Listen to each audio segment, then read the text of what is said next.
Lettre ouverte à son Excellence Brice Clotaire Oligui Nguema, Président de la République, chef de l'État, chef du gouvernement. Excellence Monsieur le Président, nous prenons respectueusement la plume pour nous adresser à vous par le canal des réseaux sociaux, non par défiance à l'égard des voies hiérarchiques, mais parce que l'expérience nous enseigne que certaines correspondances, lorsqu'elles dénoncent des décisions qui freinent votre politique de développement, peinent à vous parvenir.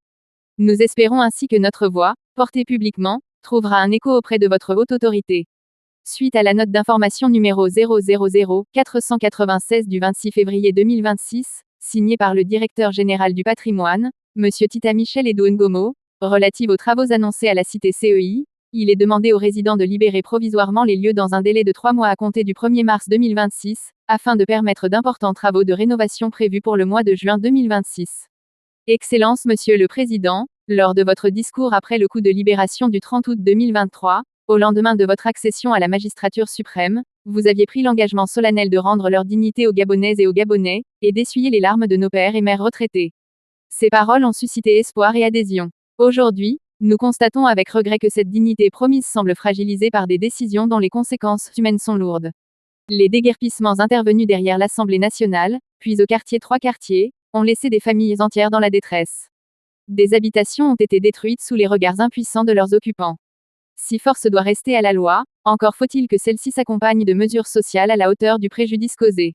Or, un an après certaines expulsions, les travaux annoncés tardent à se matérialiser, renforçant le sentiment d'injustice et de frustration. Aujourd'hui, c'est la cité CEI qui est concernée. Parmi les résidents figurent de nombreux retraités, serviteurs loyaux de la nation, dont les pensions demeurent insuffisamment revalorisées et qui attendent encore le paiement de leurs indemnités de services rendus.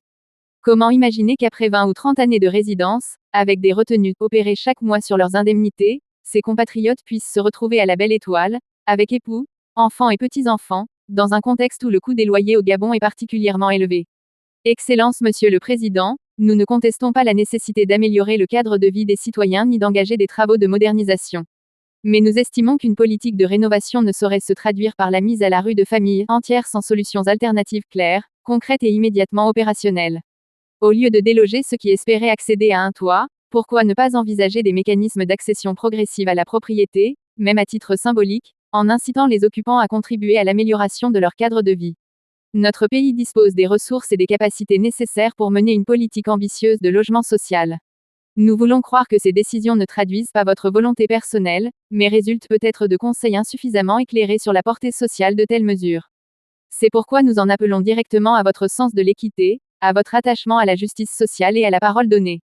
Excellence Monsieur le Président, l'espoir né le 30 août 2023 ne doit pas se transformer en désillusion. La dignité des retraités et des familles modestes mérite d'être protégée avec la même détermination que celle que vous avez affichée pour redresser notre nation. Nous vous demandons humblement de surseoir. Brice Clotaire Oligui. Super!